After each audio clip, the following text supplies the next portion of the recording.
दिल्ली शहर में रहने वाली ऐश्वर्या दिखने में बेहद खूबसूरत थी। अपने माता पिता धर्मेंद्र और हेमा की वो इकलौती बेटी थी, जिस वजह से वो उनकी बेहद लाडली थी। ग्रेजुएशन पूरी होने के बाद उसके माता पिता उसकी शादी के लिए लड़का ढूंढने लगे। मेरी बेटी अब जवान हो गई है, अब उससे शादी करके दूसरे घर जाना होगा, लेकिन मेरा तो ये सोच सोच कर ही बुरा हाल हो रहा है कि उसके जाने के बाद उसके बिना हम कैसे रहेंगे जी। इसी बात की चिंता तो मुझे भी खाई जा रही है हेमा। धर्मेंद्र चौहान का दिल्ली शहर में अपना 2 मंजिला मकान था, जिसमें ग्राउंड फ्लोर पर वो खुद रहा करते थे और ऊपर की मंजिल बिल्कुल खाली थी। एक दिन संडे वाले दिन किसी अजनबी ने दरवाजे की घंटी बजाई। रुको माँ, मैं दरवाजा खोलती हूँ। ऐश्वर्या ने जैसे ही दरवाजा खोला तो सामने एक बहुत ही हैंडसम लड़का खड़ा हुआ था, जिसका नाम था अखिल। जी मुझे पता चला है कि आप अपने घर का ऊपर वाला फ्लोर किराए पर देना चाहते हैं। आप यहीं रुकिए, मैं पापा को बुलाकर लाती हूँ। हाँ, क्या बात है, बताओ।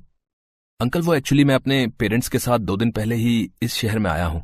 मेरी यहाँ नई नई जॉब लगी है, तो मुझे आपका घर किराए पर चाहिए था।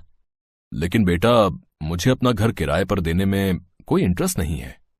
अरे दे दीजिए ना, देखो तो बेचारा कितना मासूम लगता है। और वैसे भी कल को जब ऐश्वर्या ब्याह करके चली जाएगी, तब हम इस घर में अकेले ही रह जाएंगे, तो कम से कम और कोई होगा तो मन तो लगा रहेगा ना। आंटी जी, आपने बिल्कुल ठीक कहा। जब आपकी बेटी शादी करके चली जाएगी तो मैं आपका मन अच्छे से लगा कर रखूंगा, आपको बिल्कुल भी बोर नहीं होने दूंगा। अरे वाह बेटा, तुम तो बहुत अच्छी बातें करते हो और जल्दी घुल मिल भी जाते हो।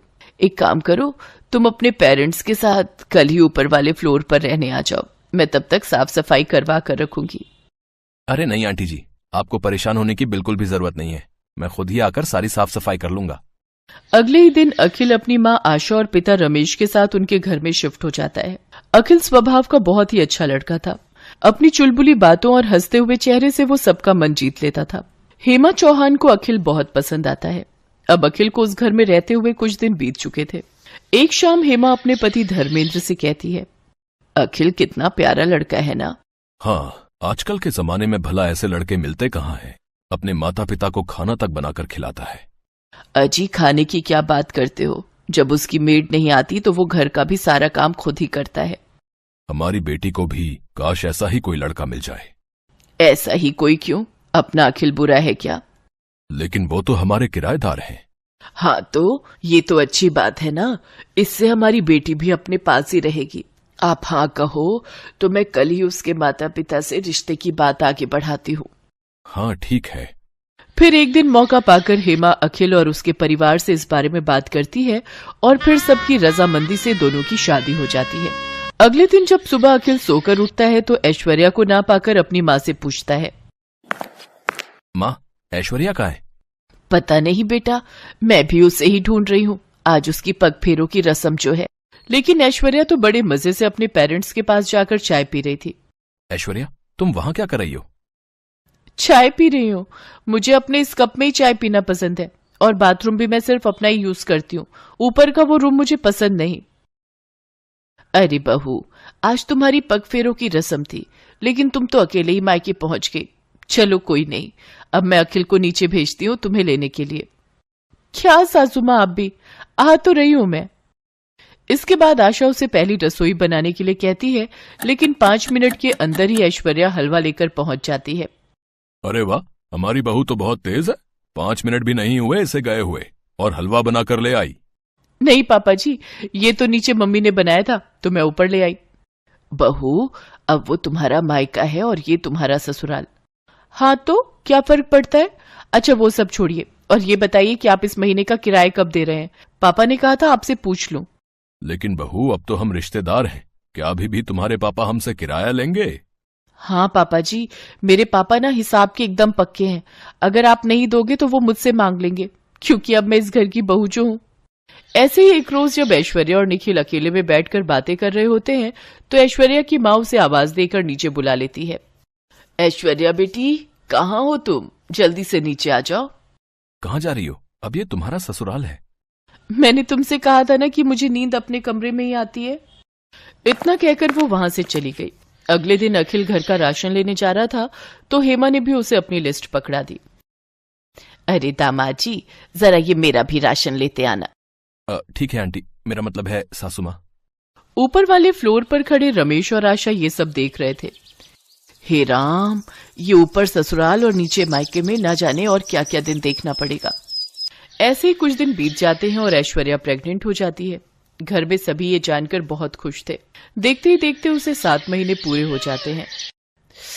उफ, यहाँ ऊपर वाले फ्लोर पर तो कितनी गर्मी है, एसी तक नहीं है यहाँ। मुझे ना इस प्रेगनेंसी में ये गर्मी बर्दाश्त नहीं हो रही, इसलिए अब मैं कुछ महीने अपने मायके, मेरा मतलब है नीचे ही रहूंगी, और जब बच्चा पूरे 3 महीने का हो जाएगा तभी ससुराल मतलब ऊपर आऊंगी।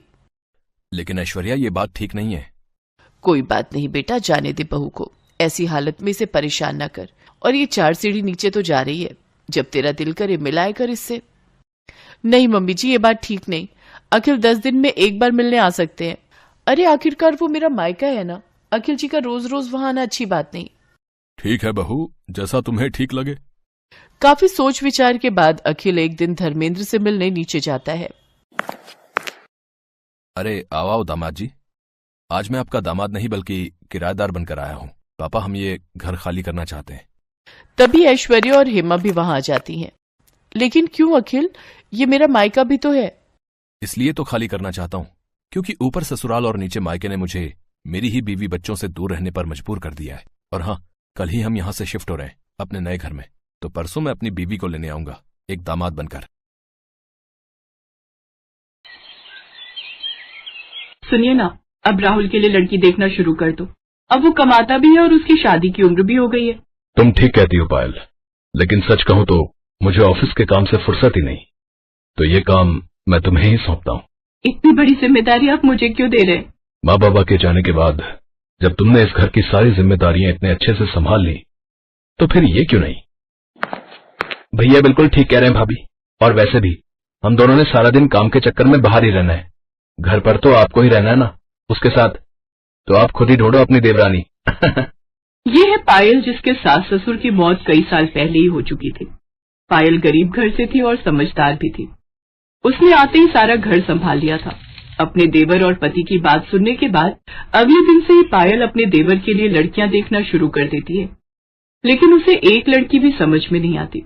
ऐसे ही कुछ दिन बीत जाते हैं, लेकिन इसी दौरान राहुल को एक अमीर घर की लड़की रिया मिलती है, जिससे दोस्ती के कुछ दिन बाद ही दोनों में प्यार हो जाता है और फिर राहुल उसे सबसे मिलवाता है।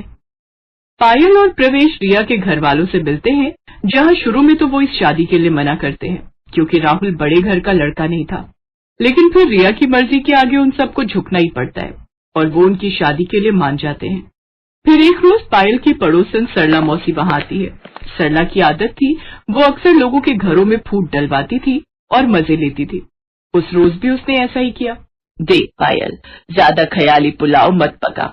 इतिहास गवाह है, जेठानी और देवरानी कभी बहनों जैसी नहीं रह सकती। वो नए जमाने की लड़की है, तो जाहिर है तुझसे तो तेज तर्रार ही होगी ना। तो एक बात समझ ले, तूने अगर जरा भी ढील दी ना तो बस घर की डोर खिंच जाएगी तेरे हाथ से। रिया अमीर घर से थी, इसलिए उसकी शादी बड़े धूमधाम से होती है और वो अपने साथ खूब सामान भी लाती है। वाह, नई बहू तो कितने पैसे वाली घर से आई है। ये तो अपने साथ कितना दहेज लाई है। लेकिन जब बेचारी पायल आई थी, 2 जोड़ी कपड़े में ही आ गई थी। ये सब सुनकर पायल को अपनी देवरानी से जलन होने लगती है। शादी के बाद पायल उसे रहने के लिए ऊपर बना हुआ नया कमरा देती है, लेकिन कुछ ही दिनों में उसे नीचे का घर पुराना लगने लगता है और वो अपने पति से कहकर उस नए कमरे में शिफ्ट होने की बात करती है। होंगे वो अमीर घर से, लेकिन मेरे बाबा भी गांव के सरपंच हैं। हाँ, गरीब है लेकिन इज्जत वाले हैं, और मैं उससे पहले इस घर में आई हूँ, इसलिए ऊपर वाले नए कमरे में तो मैं ही रहूंगी। रिया अमीर घर से थी लेकिन समझदार थी, इसलिए वो चुपचाप अपना ऊपर का कमरा अपनी जेठानी को दे देती है और खुद नीचे के फ्लोर पर शिफ्ट हो जाती है। और फिर कुछ ही दिनों के अंदर, भाभी आपने ये छत का दरवाजा क्यों लॉक किया हुआ है? मुझे कपड़े सुखाने ऊपर। क्यों ऊपर क्यों सुखाने? नीचे भी तो जगह है ना, और वैसे भी ये हमारा पोर्शन है, तो हमें भी तो कुछ प्राइवेसी चाहिए होती है ना। रिया ने शुरू में तो कुछ नहीं कहा, लेकिन धीरे धीरे उसे पायल का बर्ताव और उसकी हरकतें खटकने लगी। और फिर एक दिन, बस अब बहुत हो गया भाभी, और ये सब क्यों कर रही हैं? आपको मुझसे परेशानी क्या है? परेशानी मुझे क्यों होगी? हाँ, क्योंकि आप मुझे हर समय परेशान करती हो। मेरे क्या इतने बुरे दिन आ गए हैं? मुझे और भी काम होते हैं, समझी ना? भाभी, अगर आपके मन में कोई बात है तो हम बात कर सकते हैं, पर ऐसे एक दूसरे से मनमुटाव रखेंगे तो बड़ी दिक्कत हो जाएगी सच में। रिया की बात का पायल ने कोई जवाब नहीं दिया और वो उसे इग्नोर करके वहां से चली गई। अब तो रिया ने भी ठान लिया था कि वो भी अपनी जेठानी से वैसा ही व्यवहार करेगी जैसा वो उसके साथ कर रही थी। नतीजा ये हुआ कि आए दिन दोनों में बिना बात के खटपट होने लगी। उनकी इस तरह की लड़ाइयों से प्रवेश और राहुल भी परेशान हो गए। फिर एक दिन जब भरी दोपहर में पायल सब्जियां और राशन लेकर घर आई तो कई बार डोरबेल बजाने के बाद भी रिया ने घर का दरवाजा नहीं खोला। गर्मी से बेहाल पायल का पारा और चढ़ने लगा। रिया, ओ रिया, अरे कहाँ मर गई? उफ, अरे दरवाजा खोल जल्दी से। भाभी, अभी 15 मिनट और लगेंगे, वो मैं बाथरूम में हूं ना, इसलिए। रिया ने झूठ बोला था। वो ये सब पायल को सबक सिखाने के लिए कर रही थी। उधर तेज धूप में खड़ी पायल का गुस्सा बढ़ता जा रहा था और फिर जब काफी देर बाद रिया ने दरवाजा खोला तो पायल ने उसे खूब खरी खोटी सुनाई। नतीजा उस दिन देवरानी जेठानी के बीच इतना झगड़ा हुआ कि दोनों ने अब एक दूसरे से बात करना ही बंद कर दिया। कई महीने ऐसे ही बीत गए और फिर आया बारिश का मौसम। ओहो, ये बारिश कभी भी आ जाती है। उफ, मेरे कपड़े बड़ी मुश्किल से सूखे थे। तेज बारिश में रिया के सारे कपड़े भीग गए थे और ये देखकर पायल बस हंसे जा रही थी। और ये देखकर रिया को बहुत गुस्सा आ रहा था, लेकिन उसने पायल से कुछ नहीं कहा और चुपचाप अपने भीगे कपड़े लेकर अपने कमरे में आ गई। लेकिन तभी उसे कुछ याद आया। ओहो, ऊपर जाते हुए बेलन मेरे हाथ में था, लगता है ऊपर छत पर ही छोड़ आई, जाकर लाना पड़ेगा। बस महारानी ने फिर से छत का दरवाजा न लॉक कर लिया हो। रिया फौरन वापस छत पर गई तो दरवाजा खुला हुआ था। वो जैसे ही अपना बेलन लेकर वापस मुड़ी तो उसने देखा कि पायल तेज बारिश में भीगते हुए अमरे कमरे की छत पर चढ़कर ईंटों के सहारे पन्नी लगा रही थी। अब हंसने की बारी रिया की थी और रिया ने इस मौके को जाने भी नहीं दिया। वो खूब हंसी और पायल भी खूब चिढ़ी। फिर रिया वापस नीचे आ गई, लेकिन जब कई घंटों तक बारिश नहीं रुकी और पायल के कमरे में लगातार पानी टपकता ही रहा तो रिया को पायल के लिए बुरा लगा। फिर कुछ सोचकर उसने ऊपर आकर पायल से कहा, भाभी अब बस करो, कपड़े बदल लो और नीचे आ जाओ, वरना बीमार पड़ जाओगी। मैं चाय बना देती हूँ। रिया की बात सुनकर पायल हैरान थी, लेकिन सच तो यही था कि वो भी पानी सींच कर परेशान हो चुकी थी। वो फौरन कपड़े बदल कर नीचे गई तो रिया ने उसे गर्मा गर्म चाय पकड़ा दी। दोनों साथ बैठकर चाय पी रही थी, लेकिन आपस में कुछ बोल नहीं रही थी। तभी राहुल और प्रवेश भी घर आ गए। वो दोनों रिया और पायल को एक साथ चाय पीते देख हैरान भी थे और खुश भी। दूसरी तरफ बारिश लगातार हो रही थी। नतीजा ये हुआ कि रात के वक्त पूरे मोहल्ले में बाढ़ आ गई और नीचे होने की वजह से रिया और राहुल के कमरे में रात के वक्त पानी भरने लगा। रिया, राहुल, ऊपर आ जाओ, जल्दी करो, नीचे पानी बढ़ रहा है। राहुल और रिया कुछ संकोच के साथ ऊपर चले आए। फिर पूरे 2 दिनों तक रिया और राहुल ऊपर वाले कमरे में पायल और प्रवेश के साथ ही रहे। ये पहली बार था जब रिया और पायल एक साथ रहे थे और पहली बार ही उन्हें एक दूसरे को अच्छे से जानने का मौका भी मिला था। बातों ही बातों में पता चला कि असल में सरला मौसी तो रिया को भी पायल के खिलाफ भड़का रही थी। अब जाकर पायल को अपनी गलती समझ आई। फिर एक दिन, अब अरे तुम दोनों एक साथ? हाँ मौसी, क्यों? नहीं नहीं, मैं तो बस ऐसे ही पूछ रही थी। ये लो मौसी, प्रसाद खाओ। हम दोनों साथ में मंदिर गए थे। सच में माता रानी ने हमारी आंखें खोल दी। सिर्फ आंखें नहीं, माता रानी ने तो हमारे कान भी खोल दिए ना भाभी। रिया की इस बात पर दोनों जोर जोर से हंसने लगी, लेकिन सामने खड़ी सरला की सूरत बस देखने लायक थी।